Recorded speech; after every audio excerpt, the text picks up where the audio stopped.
अस्सलाम वालेकुम ورګلو بلال جاجیم دا خسته بلډینګ په پیښور امین کانونه کې جوړ شوی دا څه د لپاره جوړ شوی دا ستاسو سوچ نه بار خبره دی مکمل رپورت به زه در کوم دا چاچا د دې بلډینګ څوکیدار دی په دې بلډینګ کې د یخ اوبو گیزر خم لګولې ټولو نه مخکې وزه تاسو ته د بلډینګ بره چت وښیم دا نه کور دی نه هسپتال دی نه سکول دی دا بلډینګ آغا خان خپل اسماعیلیانو د لپاره جوړ کړی دی په دې بلډینګ کې صرف مړی ته غسل ورکوي یعنی دا مرده خانه دی په دې بلډینګ کې دا ټولو نه غټ جنریټر یې لګولې 50 کې چې کله بجلی نه وي نو دا جنریټر نه دې کار اخلي په دې ټول ایسیګان هم چلیږي په دې بلډینګ کې لاندې زه تاسو ته سیستم نظام ښیم په دې بلډینګ کې لاندې 3 کمرې دي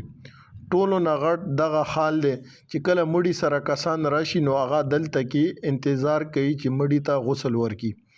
او دا سره سٹور دی چې کله مړي ته غسل ورکړي نو دلته کې کفن مفن اوته اچوي دا ویډیو د په مشورې ما جوړ کړل د اجازه راکو د آغا خان سیټ طرف نه چې دلته کوم مین منیجر نو دا غسل خانه ده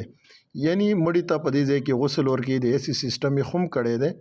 دا سره یو پریج دی چې کله ډیډ باډي ډیره خرابېږي په ګرمي موسم کې نو دلته کې دوه مړي په دې پریج کې خولې شي دا سره باتروم دی چې کوم کس مړی ته غسل ورکوي نو پهله به هغه لامبي نو بیا به غسل ورکوي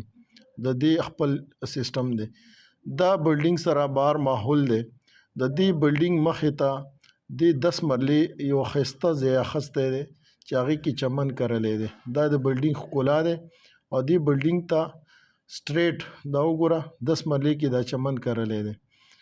نو دا آغا خان خپل کمیونټي یعنی اسماعیلیانو دپاره جوړ کړی بل چا دپاره نه دی دا بلډینګ صرف مرده خانه دی